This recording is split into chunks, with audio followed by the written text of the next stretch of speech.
Hi అండి. అందరూ బాగున్నారా? నేను చాలా బాగున్నానండి. చికెన్ కారం పొడండి. అమ్మ చేసినంత కమ్మగా ఈ పొడి చేశానండి. మొన్నటిదాకా షార్ట్ పెట్టాను కదా! ఇప్పుడు ఫుల్ వీడియో ఇస్తున్నాను. డీటెయిల్డ్‌గా ఉంటుంది. మీరు ఇది చూసి ఈజీగా చేసుకోవచ్చు. ఎవరైనా సరే బ్యాచిలర్స్ అయినా, పెళ్ళైన పిల్లలైనా ఈజీగా చేసుకోవచ్చనమాట. ఒకసారి ఇలా చేసి చూడండి. మీరంటారు ఎంత బావుందోనని. బోన్‌లెస్ చికెన్ తీసుకున్నానండి. ఇది హాఫ్ కేజీ పైనుంటుంది. తీసుకొని బాగా పసుపు, ఉప్పు వేసి కడిగి పెట్టుకున్నాను. దాంట్లో కొంచెం అల్లం వెల్లుల్లి పేస్టు, ఉప్పు వేసి బాగా కలుపుకుందామండి. కలుపుకొని మ్యారినేట్ చేసి చక్కగా ఒక హాఫ్ అన్ అవర్ పక్కన పెట్టేద్దాం. ఇప్పుడు పొడి బాండీ తీసుకుందామండి. దాంట్లో యాలకులు, దాల్చిన చెక్క, లవంగాలు, జీలకర్ర వేసి ముందు వేయించుకుందామండి. వేయించుకున్న తర్వాత ఇప్పుడు ధనియాలు వేసుకుందామండి. ధనియాలు అయితే ఒక గుప్పెడున్నర వేయాలండి. అరకిలో కదా, మీకు వీలుగా ఉంటుందని నేను అట్లా చెప్పాను. దాదాపు 50 గ్రాములు వేయాలండి. వేసి బాగా వేయించుకోవాలండి. నేనైతే సుమారుగానే వేస్తాను. ఇప్పుడు మీకు కొలతలా చెప్పాను. సుమారుగా వేస్తే పర్ఫెక్ట్గా వచ్చిద్దండి.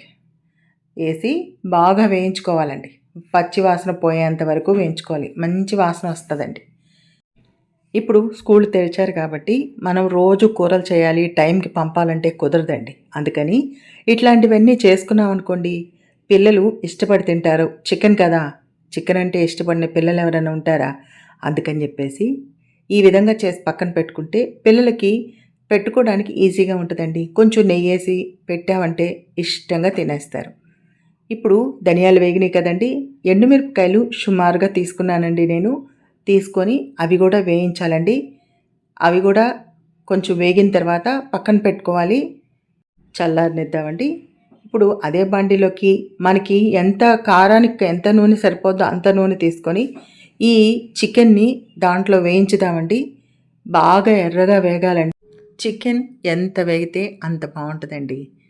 అప్పుడే ఎక్కువ కాలం నిలవ ఉంటుంది. మనం ఇది నిలవ పెట్టుకోవాలంటే ఫ్రిడ్జ్లో పెట్టుకోవాల్సిందేనండి. అప్పుడే బాగుంటుంది. ఒక వారం రోజులైతే బయట ఉంచవచ్చు.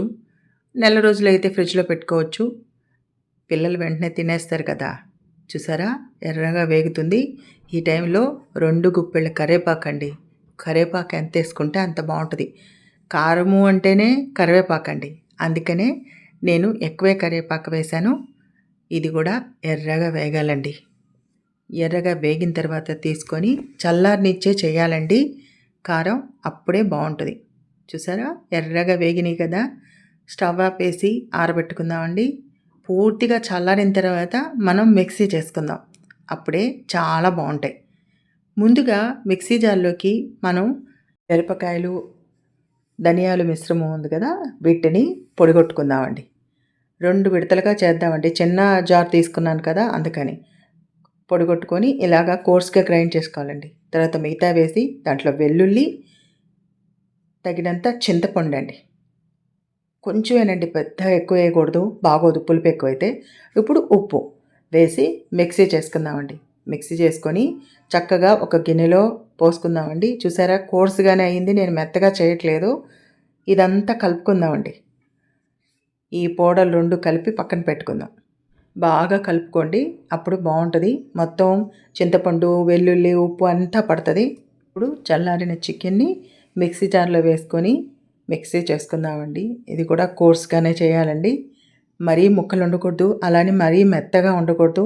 చూసారు కదా, ఈ విధంగా అనమాట. ఇప్పుడు దీన్ని కూడా మనం పొడిలో వేసేసుకొని కలుపుకోవాలండి. చికెన్ అంతా మిక్సీ చేసుకున్నాం కదా, వేసుకొని బాగా కలుపుకోవడమేనండి. అంతేనండి, ఎంతో టేస్టీగా ఉండే చికెన్ కారం రెడీ అండి. పిల్లలు, పెద్దలు ఇష్టంగా తినే చికెన్ కారం రెడీ అండి. అమ్మ చేతంత కమ్మగా ఉంటుందండి. వాసన అయితే అద్భుతంగా వస్తుందండి. బిరెన్ వైఫ్ ఛానల్ని లైక్ చేసి, షేర్ చేసి, సబ్స్క్రైబ్ చేసుకోండి ప్లీజ్ అండి.